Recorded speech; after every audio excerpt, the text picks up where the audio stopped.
Welcome back. Continuing with the concept of a life of zero gravity, I'd like to present you another book. It's called Fasten Your Mind. And interesting concepts you've given in this book. And what is most interesting to me, you're talking about how a student can elongate his 24 hours to 28 hours. How is that possible? Yeah, it may look very crazy on the face of it as you make the statement, but it is true. Why 28 hours? He can even make it better than that. Okay. See, mind is a concept. Right.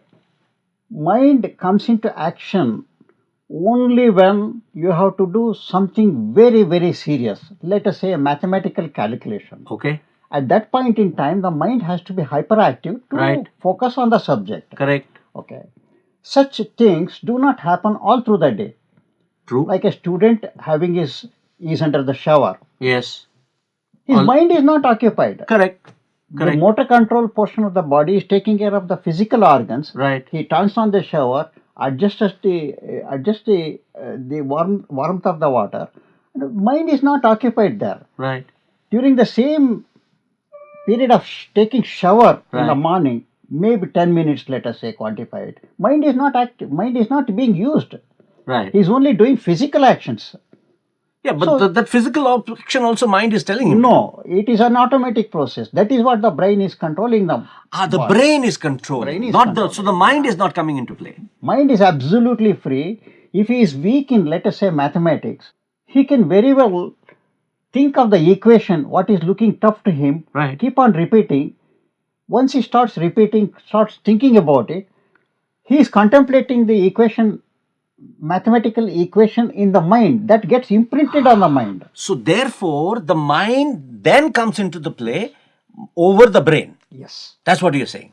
Rather, the mind dictates the brain to take that. Ah. Here, in the other case, the brain is dictating terms to the sensory organs, hands, legs, and all that to move, Oh. open the shower, close the shower. So, this is one small incident I have narrated, which may be a matter of 10-15 minutes, where the Right. mind is totally not required. Correct. Use the power of the mind, thinking about a mathematical equation or any other subject where he finds he is deficient.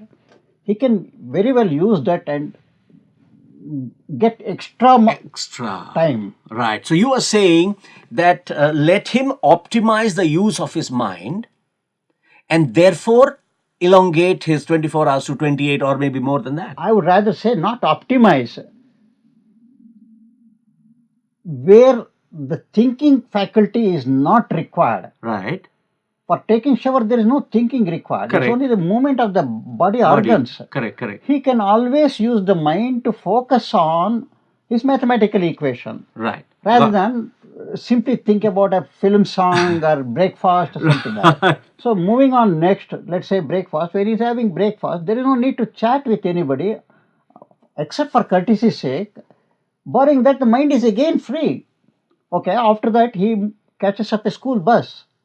He is not doing it. The driver is driving. Even his mind is not occupied in is not occupied. It's only the physical organs he uses. Even while driving, you can use your mind power. Correct. Like that, if you compute, why 24 hours to 28 hours? It can be even 32 hours. Got your point. This is how it has to be. Absolutely. Another interesting thing is your title itself. You say the fasten your mind.